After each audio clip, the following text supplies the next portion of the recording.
Next, I would like to invite another wonderful leader amongst us here, Mr. George McDonald. He's the founder and president of the DOE Fund, and he's running for another leadership of the city.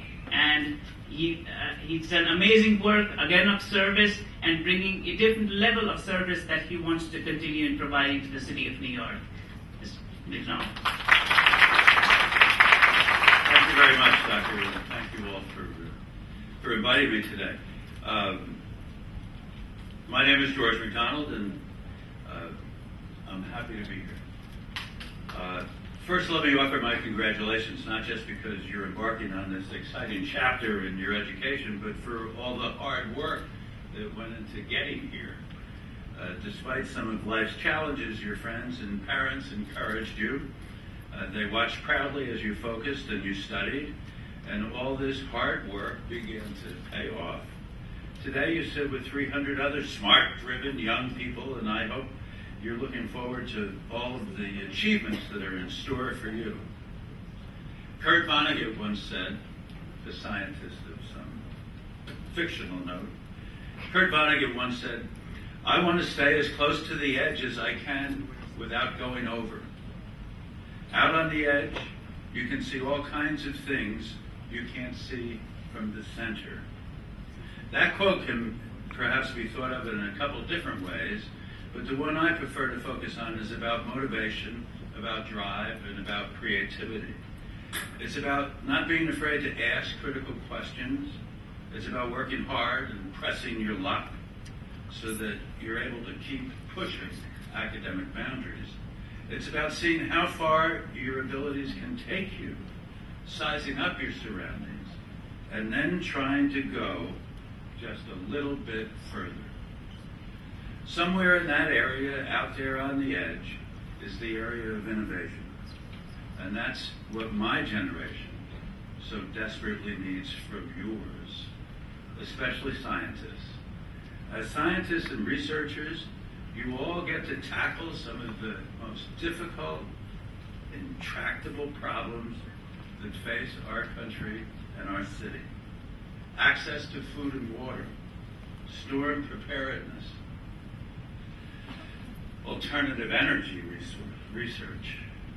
You will certainly have plenty to keep you busy. And I hope while you're out there saving the world that you might keep Vonnegut's words rolling around in your head.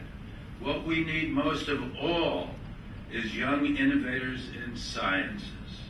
I think you'll find that a life spent trying new things is a satisfying one. So a little about me. I'm the founder and president of the Doe Fund, a not-for-profit which helps folks who have been incarcerated or homeless to get back on their feet through paid work. You probably see the men in blue in their bright uniforms keeping 150 miles of New York City streets and sidewalks clean and safe every day. That's us. The men in blue, as they're known, don't just clean the streets. After returning from a day at work, they're able to take advantage of a variety of resources to help them achieve self-sufficiency. They take computer classes to help them compete in the modern workforce, enroll in GED classes to further their education. They hone their resume and interviewing skills while working towards certifications in industries like commercial driving, culinary arts, and security. Also, they take courses in financial management and even in parenthood skills so that they can confidently rejoin their families. After about 9 to 12 months, the men in blue graduate from the Doe Fund's Ready, Willing, and Able program with a job in the private sector, apartments to call their own, reconnected with their children, oftentimes paying child support, and having been fully integrated into the mainstream as contributing tax-paying members of society. The Doe Fund is a big organization now. We work with more than 1,000 people every day, but didn't always look like this. My wife Harriet and I, we built this organization from our kitchen table. We had a big idea about what we wanted to do. We wanted to provide homeless folks, not just with a hand out, but a permanent hand up into the working world. That was the 1980s. I know I don't look that old. That was in the 1980s, and social service provision that looked very different than it does today. There really weren't a lot of resources for people struggling in poverty to gain a foothold on the economic ladder. So when we said that we wanted to pay homeless folks to go to work, people called us crazy. They told us it couldn't be done, but we did it anyway. I have a feeling that's something we share with you. You may have been told it was impossible once or twice, but it didn't let that stop you. You didn't let that stop you. You wanted to push yourself. You wanted to go to the edge, as Monica suggested, to see what waited just beyond other people's expectations. You know that the naysayers, they're nothing in comparison to the drive to contribute to solve some of life's thorniest problems. But that doesn't change the fact that young people should never be told that a dream is impossible. They're doing something interesting in San Francisco, which I thought I may tell you about today. It's called Kindergarten to College. It'll just take a second for me to tell you, but it'll change the world for literally millions of children. The city of San Francisco is partnering with Citibank to open college savings accounts for every one of its public school kindergartners. College savings. Kindergarten. Every child receives a seed deposit of $50 to start. Low-income students receive $100.